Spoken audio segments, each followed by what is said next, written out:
Have you ever wished that you could talk with a student who's in one of these collision repair programs, or maybe one that's done a co-op with another body shop while being in the program? Well, look no further, because today is the day. We have Kenneth Stuart on the show, along with his instructor, Abe Sells.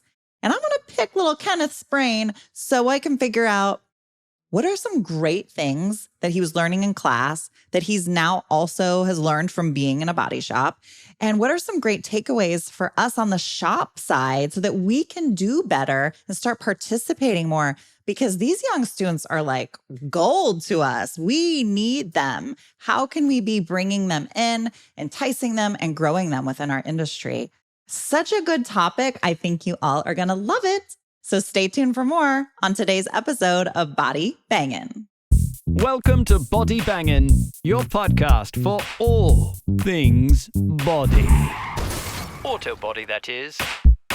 And now, introducing Body Bangin's host, Mickey Woods of Mickey Woods Marketing.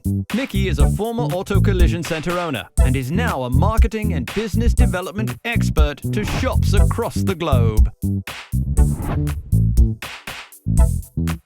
Hi, everybody, and welcome back to today's episode of Body Bangin'. If you are enjoying these episodes, I just want to remind you that you can go and follow and subscribe to this podcast so you don't miss any of these. I know so many people hear one and they love it, but they forget to follow it or they forget to subscribe on YouTube. And then they just miss all the upcoming episodes. So make sure that you go right now and follow it and subscribe to it. But to kick us off, I'm excited. Today we have an old favorite back on the show, Abe Sells. Hi, Abe. How you doing? Good. So he was on the show on episode number 9. Abe is an iCar instructor and works with teens and adults and helps train them to go basically work in a shop. And then we have one of Abe's students, Kenneth, on the show, who's actually a senior in high school. And I'm really excited for everybody to hear Kenneth's point of view as a student, as somebody going through the program and Abe's program specifically. So hi, Kenneth. Welcome on the show. So Kenneth, quick question for you. You're a senior in high school. Yes. You're pumped because you're almost done. So what kind of drew you to collision, I guess, specifically? So it was just growing up. One of my friends always working on his old square body. I just always watched him. I was like, I want to learn how to do this stuff. And as soon as I got the chance to enroll in this class, I just took it. Yeah. Awesome. So when was the first year that you took it? You're a senior now. Did you take it your junior year or is this your first year? Okay. My junior year was my first year.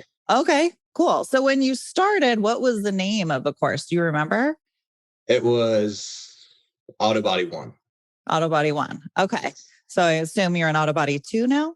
Yes, ma'am. Auto Body Expert, Auto Body Jedi. Pretty close. Yeah. So Abe, were you his instructor then in his junior year as well? Yes, I was. And like I said, starting actually this year, we actually changed it to collision repair because we were getting that stereotype. A lot of kids get as auto body, they relate it just banging on fenders, throwing mud, that whole cliche. And with auto tech and auto body, a lot of kids were getting confused on which program they wanted. And so I teach mainly the collision side of it. So we entitled it Collision Repair starting this year. So okay, very cool.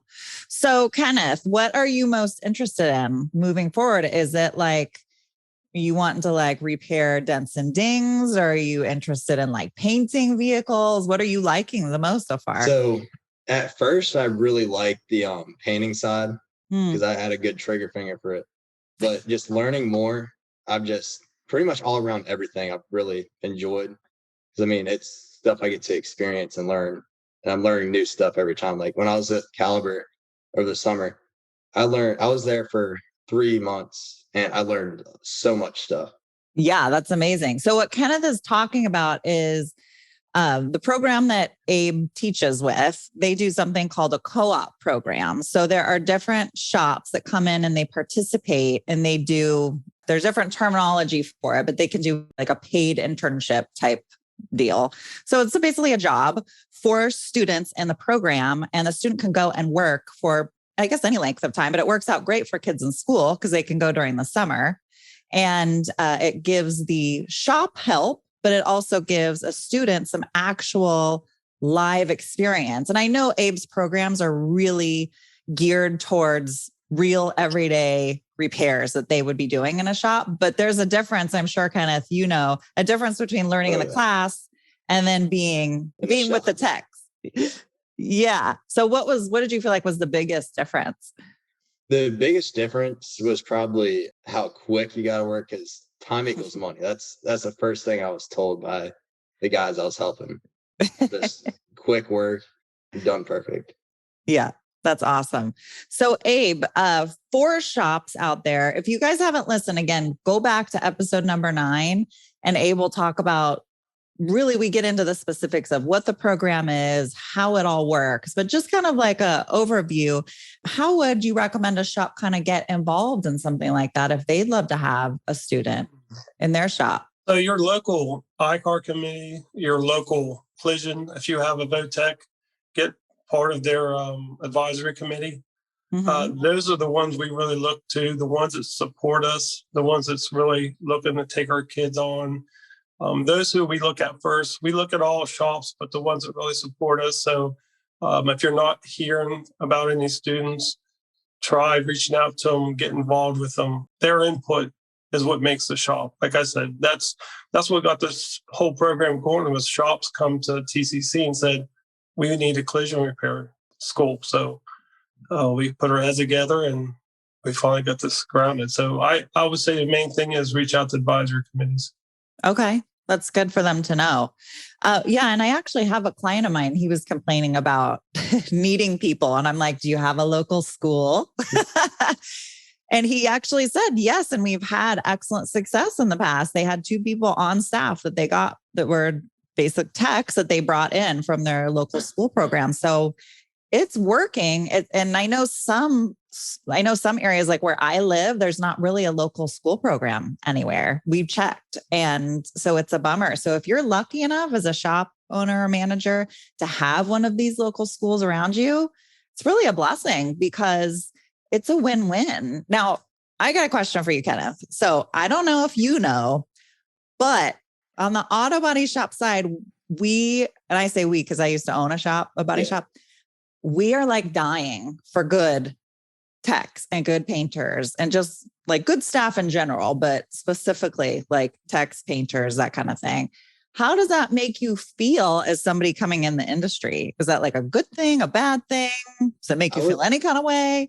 I would say mainly a good thing, because I mean, it's going to get kids my age to start wanting to work more. I know there are a lot of people right now that just really don't want to work. Like a few of my buddies in our class, they were asking me today about coming to work with me. I was like, I'll get you set up. You're going to learn a lot. Yeah. So it gets me excited to work. That's awesome. Well, yeah. And it's nice. It's nice to be needed, isn't it? Yes. I mean, versus now you've got this set of skills where if something doesn't work out with caliber or something like that, there are people they will fight for you if you're good and you have a good attitude. You're in demand, and that's pretty cool, especially being, you're not like a kid, but you're, a younger man. Having been in this industry for a long time, like I'm excited for you at the opportunity that you have to really move up.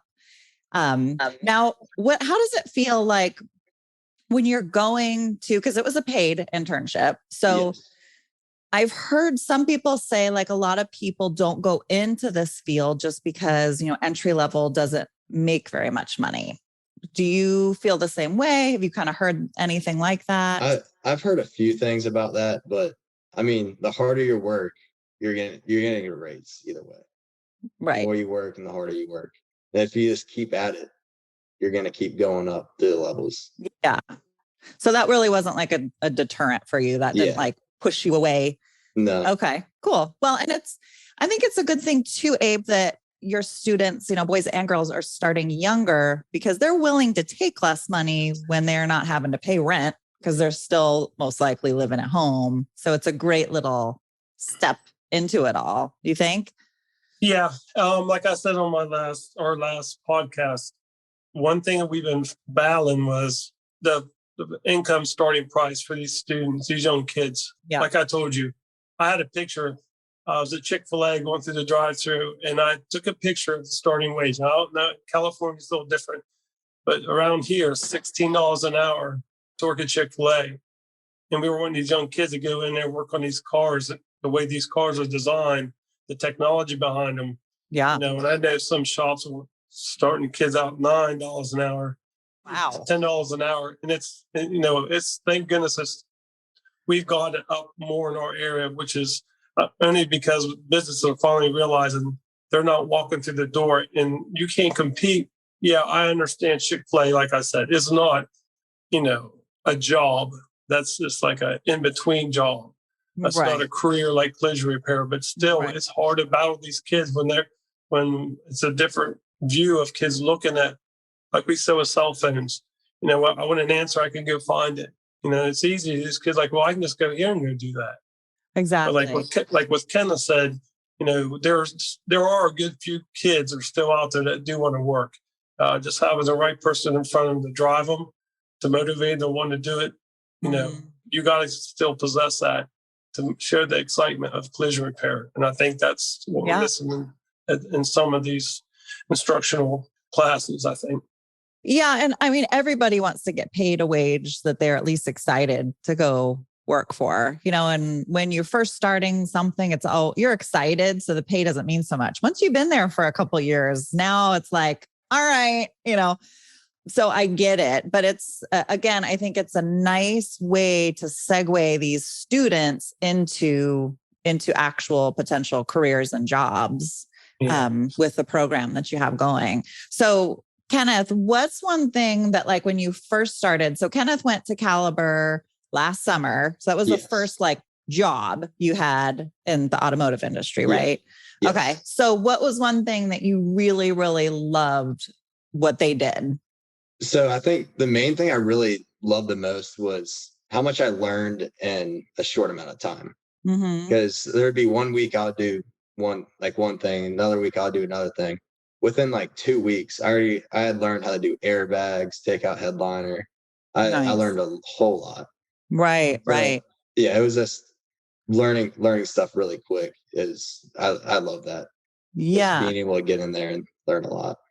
Yeah. So how did you feel like the people on staff that you were working with? Were you mainly working with other technicians? Yes. So I was working with 2 technicians that had put me with. Okay. So then those guys taught you. Oh, yeah. They taught me a whole lot. Okay. So now a lot of that stuff is you already kind of had some experience having been in your classroom. Yes. And then they taught me some stuff that we're actually learning this year right now. Oh, okay. Right. Because you would be ahead of the curve having had real life experience. Well, and says a lot about the program, Abe, that he had knowledge that he was able to take into a job setting.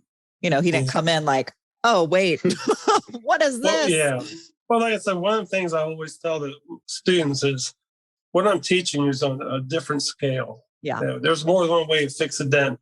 Right. Never go and say, well, Mr. Sells said we have to do it this way, because there are different ways. As long as we do a quality job and get to that same result, I said, so never close your mind to not think that there's another way to make this repair, proper. So, and I know I got other shops that are not as fast paced as, say, a Caliber, but it's more slower pace, a mom and pop shop that really put a lot of love into these young students too. And train them. They all have just different ways. It's kind of like putting on a pair of jeans. I relate it to. Get a comfortable pair of jeans that you're used to. If that's what you like, that's what you're comfortable with. Some kids don't like that fast pace, like production shops, like we have around here. So it just depends that flow, what's going to fit you to keep you training. Kenneth has been one of those kids that was always ready to go, go, go. And I think that's why he fell into that position in that production shop. Yeah. So Kenneth, did you have a couple shops reach out to you, or was Caliber the only shop that reached out to you? So I had reached out to 2 shops before that. Okay. And I did my research just waited a little bit so I wasn't hopping right into something and then figuring out, oh, I don't like this. Yeah. So I think I took like a month and a half to finally make like my final decision. Start emailing some people. Nice. So did you do like a couple of interviews there before they hired you? So I emailed with a few of the owners and managers just to see what they were about. And we had a few shops that would come in and speak to us and just let us know what they're about. Yeah. Which I'm sure is a huge help.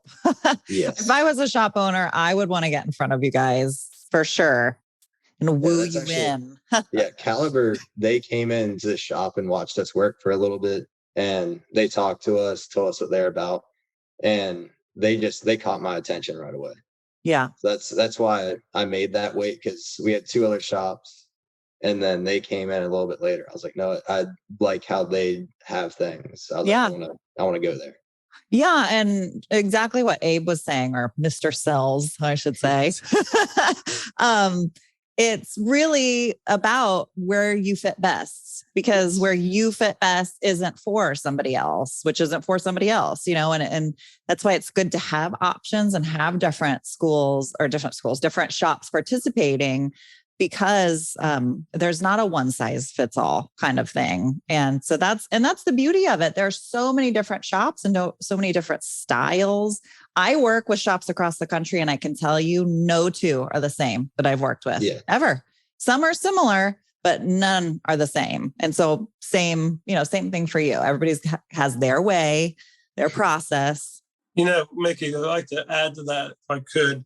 A fellow student of Kenneth had a job at another dealership. It's irrelevant who it was, but the shop didn't put him with somebody that he gelled with.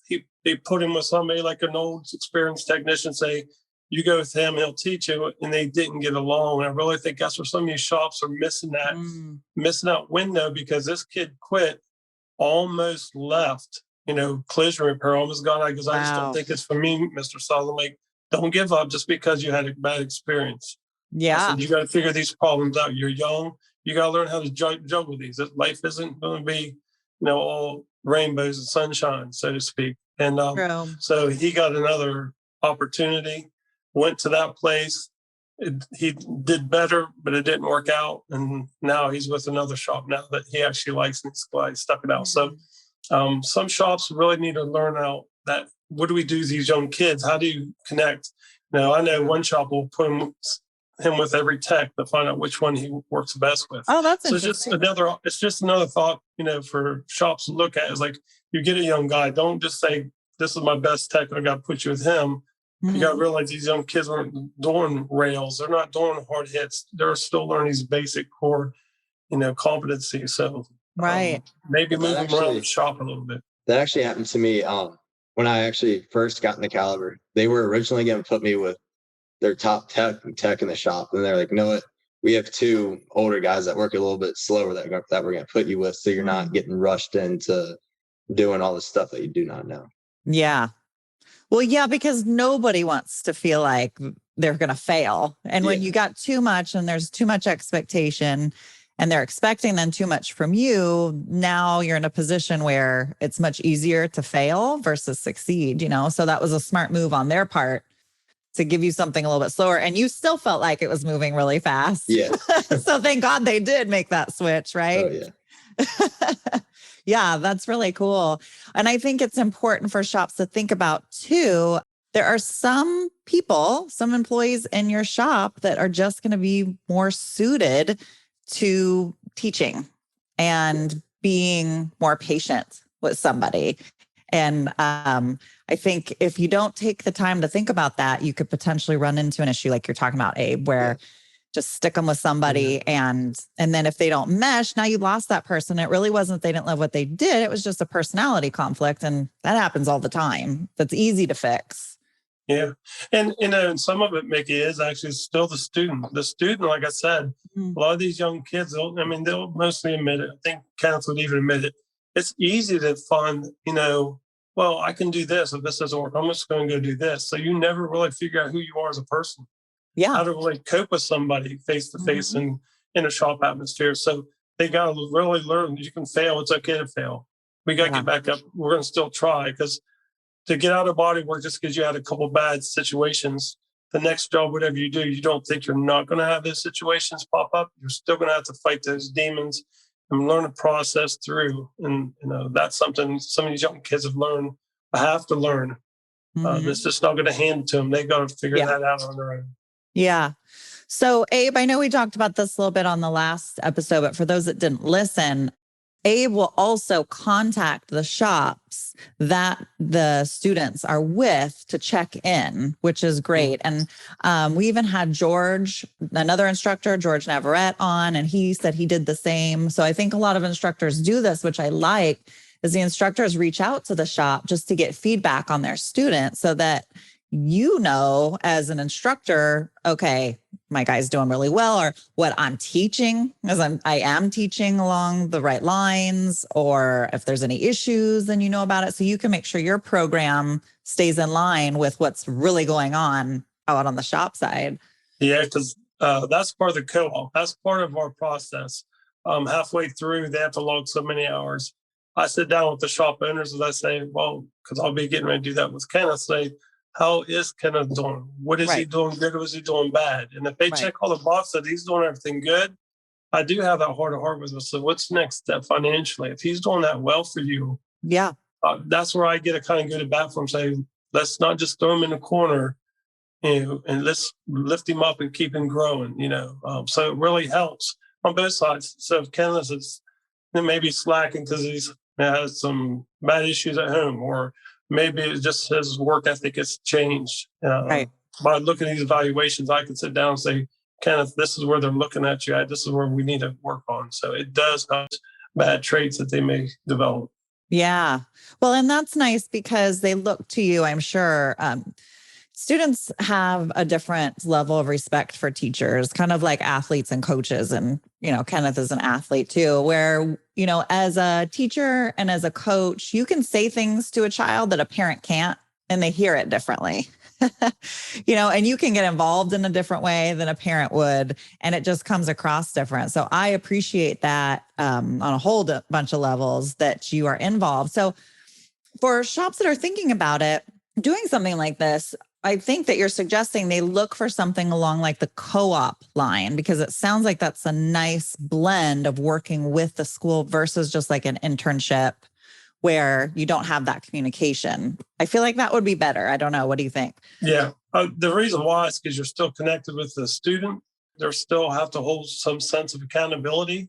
Mm-hmm. They still got to complete the program with co-op. So they've got to be on their kind of best behavior. Right. So it's kind of keeping them guided as they go through this process of working in a shop. When you got due dates and you got time, this car's got to go. And it's a little bit thrown at you a little different. I do a lot of exercise with the kids where I time them. I'm like, okay, we need to take this fender off. We got to fix and put it back on. And then sit down and talk about it. And we try to stick to that date because that is a real life scenario. Yeah. And give them that chance, because you get flustered, you get nervous. And when you get nervous, we slow down, stuff changes. Yeah. Everything goes in slow motion. Kenneth could probably speak on that, the change of being rushed to tear a car down or get it back together in time compared to being in the classroom. So, Kenneth, what do you feel like has helped you the most of like classroom time translating over into like an actual like job? What part of the class time was the most helpful, you think? With Mr. Sells pushing us just to get it done in a certain amount of time. Yeah, the time. That was one of the things that I did learn getting to the shop is, like I said, time equals money. When I got there, I started off doing teardowns, and I started just getting quicker and quicker at it. So they started moving me up with doing new things. They knew I was going to be quick at them. Right. It was just with him timing us on stuff. It really helped me out. Mm-hmm. I would think so. Well, yeah. And you figure with anything, the more you do it, the better you get, the faster you get at it. Versus the first time you're like, it takes you forever. Yeah, I appreciate that. So, okay, Kenneth. Well, first of all, if y'all don't know, Kenneth plays football. So he's an athlete and a student, and he's hoping, or I guess the plan is then after this senior year, then you'll go eventually just in, I guess, the summertime, you'll just be employed then. Then the co-op ends by Caliber. Is that how that works? Then you just become employed. Yes. So you're not doing any work with Caliber while school's in session. I'll occasionally be able to go in on Saturdays when I'm free and I can go work for a couple hours. Okay. Just to help out. So like spring break or like Christmas break or something, if you wanted, you could go pick up a couple of days. That's cool. So that's nice. It kind of keeps the skills fresh, keep in contact with them. Yeah, I like the whole concept of it. I really wish they had something like that out where I live. I know the shops around me would love that. So what position do you play? Because I'm a football fan. Slot receiver. Nice. Slot receiver. I like it. What's the team name? The Hawks. The Hawks. Hickory Hawks. Hickory Hawks? Yes. Nice. All right. So we had to get the important stuff out of the way. I'm a big football fan, and right now I'm binging Friday Night Lights on Netflix. So if you haven't seen it, you got to watch it. I've watched it. It's good, right? Yes. Okay. So back to business. All right. What do you think, again, from the student's perspective, that you would like for, so shop owner, shop manager, somebody that's kind of like the head of a shop, is there anything that you feel like is important for them to think about as a student going in? It seems like, and I don't want to answer the question for you, but it seems like having good energy was really important. Like them coming in and selling themselves and being positive. I think that's probably mainly the most important part, is just having good energy when you come in.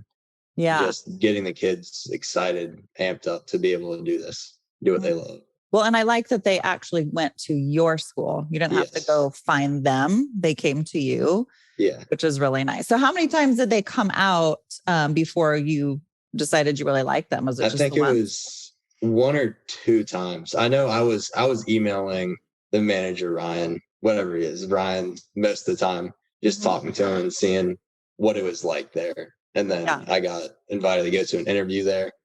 Then 2 days later was my first day. Wow. So it happened quick. Oh, yeah. So Abe, is Caliber then also doing like sponsorship for uniforms and that kind of thing? Do you guys have that kind of thing going on? We've not approached them. I think it's kind of tough when I've got an advisory committee with priorities and Hall Chevy and My Car Collision. We got so many shops that really support us. I'm not turned off by saying no.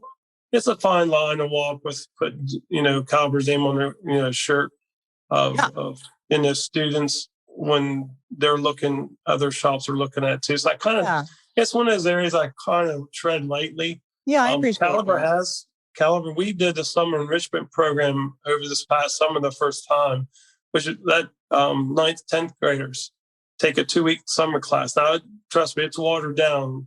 We took the fun stuff out. We played cornhole, but let them fix dents and just get a feel for them. We had 22 kids come through there. Wow. And we needed T-shirts to sponsor all the programs that was represented. Yeah. And Caliber actually stepped up and paid for all the T-shirts for them, which was very thoughtful. And which, and I'm sure I could get anybody to do it, but we had to reach out to them and they're like, sure, we can do that for you. So the support, not only with Caliber, they've all been good. Just like the interviews, we've had 3 or 4 different businesses come through at different times to sit down one-on-one with them. I always encourage them from the advisory committee, please come sit down, talk to them.